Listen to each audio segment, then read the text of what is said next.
To absolutely no one's surprise, or at least to non-diehard MCU fans, The Marvels is flat out bad. Your enjoyment will obviously vary off of purely how much fun you have with the movie and how much of the humor lands for you personally, because at the end of the day, that sort of thing is extremely subjective.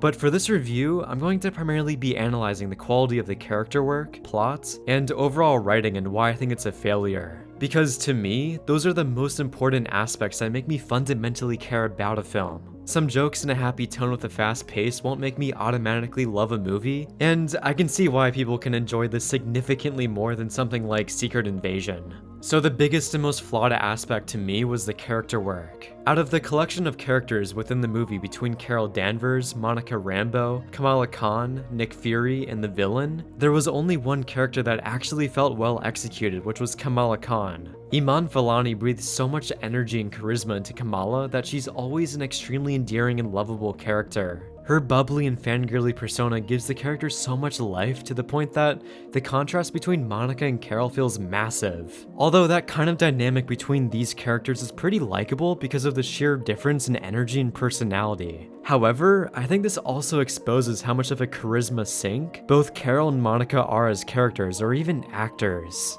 Carol, I would say, is a bit more likable here than in her own movie, and she's showing some personality, but she still comes across as being pretty bland. And the same thing applies for Monica. They're supposed to be the more grounded and serious characters, however, the movie doesn't offer enough depth for them to really become interesting. For Kamala, you care so much about her because she's still a kid, and there are stakes for her well-being because her family cares about her. Along with her vibrant and unique perspective of absolutely loving becoming a superhero with her literal hero growing up. It energizes her with a significant likability that Monica and Carol come nowhere close to. Because the only thing those two characters have is a minor past conflict in that Carol never came back to help raise Monica. So since that development is awkwardly dealt with and is basically breezed over within a few minutes of it being brought up, there's really nothing that the movie does to make you care about these two other main characters. That's why I think Kamala absolutely carries the film. Without going into spoilers, there's this past action that Carol did that comes back to haunt her, but the movie doesn't really dive into that and is only dealt with at a surface level. The writers could have done a lot more internally and emotionally to make Carol Danvers a significantly more relatable character.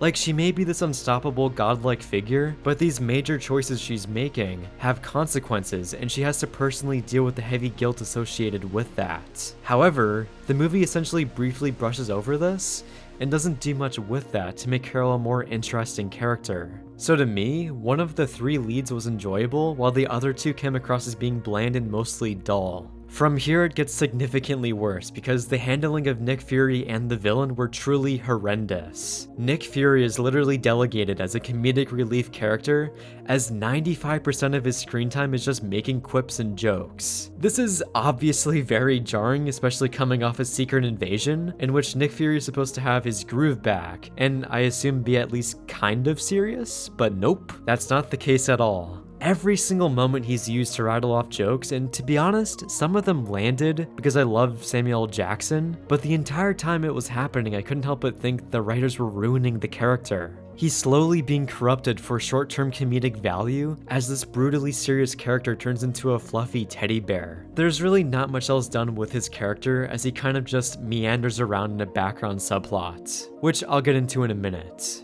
Then finally we have the villain.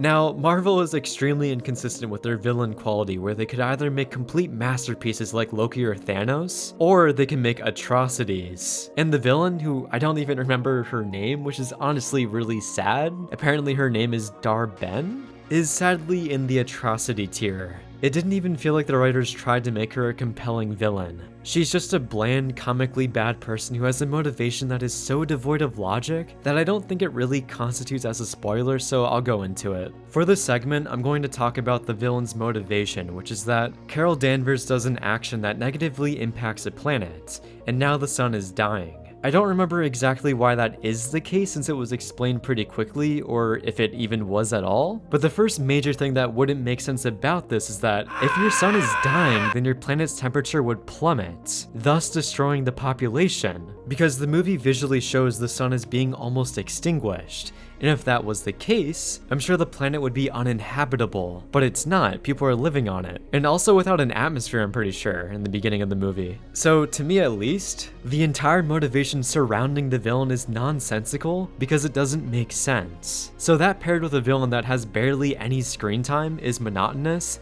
and the creators gave her like 1 minute of backstory, makes her one of the weakest villains in the MCU.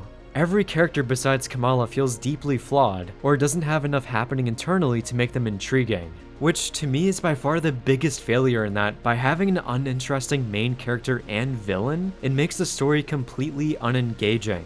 Both the driving force of the film and the overall conflict doesn't captivate the audience, so the only thing that does is the humor and fun tone. And even though Kamala is a clear standout because of this, I think the creators realized that and relentlessly used her high energy in almost every moment of the film to the point that it kind of burned me out. Which I still like her, but she can't always be dialed up to 11. There needs to be some kind of balance for the character, and at times I do find that balance, while in others, she can feel overutilized. So ironically, this movie feels more centered around Kamala even though Carol Danvers is the main character.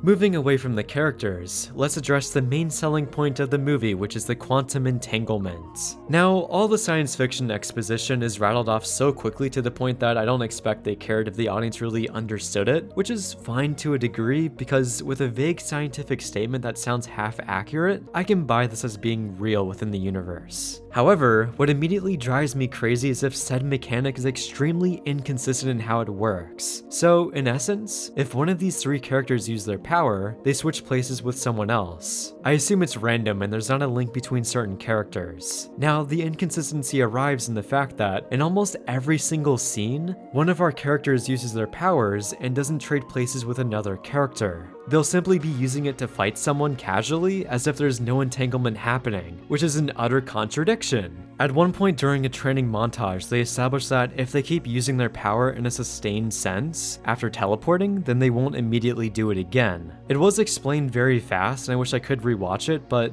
they constantly stop using their power and then use it again. Or they'll just be using their power and no teleportation happens. So overall, this leads to a completely inconsistent usage of the teleporting mechanic to the point that it just feels like the creators are doing it whenever they feel like it. This aspect was really driving me crazy, and since this mechanic was kind of a mystery for the characters, they couldn't actually explain it. So you just have to roll with it and accept how it's used in the movie despite it being confusing and contradictory. This leads into another major flaw in that it makes some of the action scenes jarring. Specifically the ending scene in which all three characters are attacking the villain simultaneously with their powers. It becomes really hard to follow the action because the scene both has really fast-paced editing with quick cuts, has the teleporting mechanic randomly kicking in, and 4 characters all fighting at once. The action because of this quickly becomes overwhelming, and thus is why I think it's pretty jarring. There is one action scene towards the beginning of the movie in which the 3 main characters are in different locations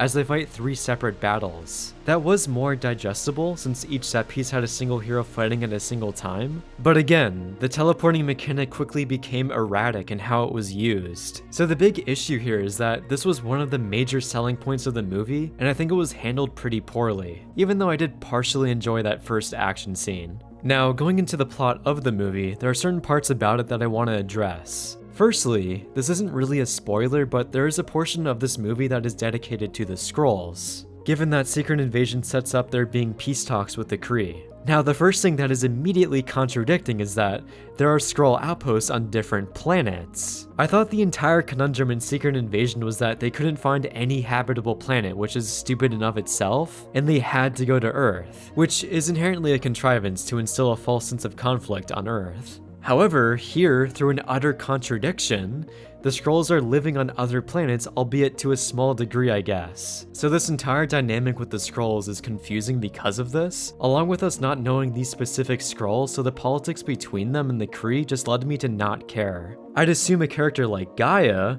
would be greatly involved with this kind of conflict considering that she's just a more OP version of Captain Marvel, but I doubt the writers would even consider that. So this entire chunk of the movie felt very underdeveloped, and the Skrulls then evaporate out of the movie. The only redeeming aspect about this sequence is that it introduces a character flaw for Carol in that her actions can have negative consequences, and she isn't this almighty being who can only do good. Even though, as I said before, I don't think the writers explore that angle of her character enough. Then before going into the main plot, there are two set pieces that will primarily be talked about a lot. One of them is a planet in which the only language people speak is singing. Although they are singing in English, but they don't understand English if it's not in song format. So, yeah.